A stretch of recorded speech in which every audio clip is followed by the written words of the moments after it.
नहमदुहु व नसल्ली अला रसूलिल करीम। एक सवाल हमारे पास है कि इस हदीस का क्या मतलब है कि अल्लाह रब्बुल इज़्ज़त का जो अर्श था पानी पर था। देखिए ये हदीस मुस्लिम शरीफ में मौजूद है कि अल्लाह रब्बुल इज़्ज़त ने आसमान और ज़मीन को पैदा करने से पहले 50,000 साल पहले मखलूक की लिख दी, तकदीरें लिख दी और उस वक्त अल्लाह रब्बुल इज़्ज़त का जो अर्श था पानी पर था।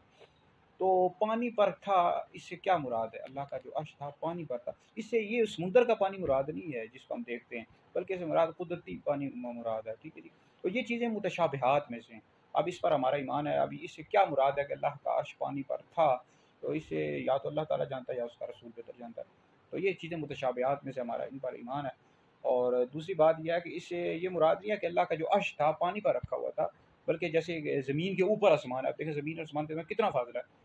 तो इससे मुराद यह है कि यानी पानी और अर्श के दरमियान कोई रुकावट नहीं थी। ठीक है जी। तो इससे ये भी मालूम हुआ कि अर्श और पानी यानी सबसे पहले पैदा हुए हैं और अर्श को 4 फरिश्ते उठाए हुए हैं। जब क़यामत कायम होगी तो मज़ीद 4 फरिश्ते यानी उनकी मदद के लिए आएंगे, 8 फरिश्ते हो गए। बाद ने कहा कि इससे 8 यानी इससे 8 सफ़े मुराद हैं फरिश्तों की। तो बाकी यह है कि अब अर्श किस से बना है? बाज़ों ने लिखा है नूर से बना है, बाज़ों ने लिखा है सुर्ख याकूत से बना है। तो इसका हकीकी इल्म अल्लाह को है या उसके रसूल को है। तो हमारा इस पर ईमान है। ठीक है जी। कि अल्लाह का अर्श पानी पर था। अब ये चीज़ें मुतशाबिहात में से हमारा इन पर ईमान है। इन चीज़ों में आभास नहीं करनी चाहिए।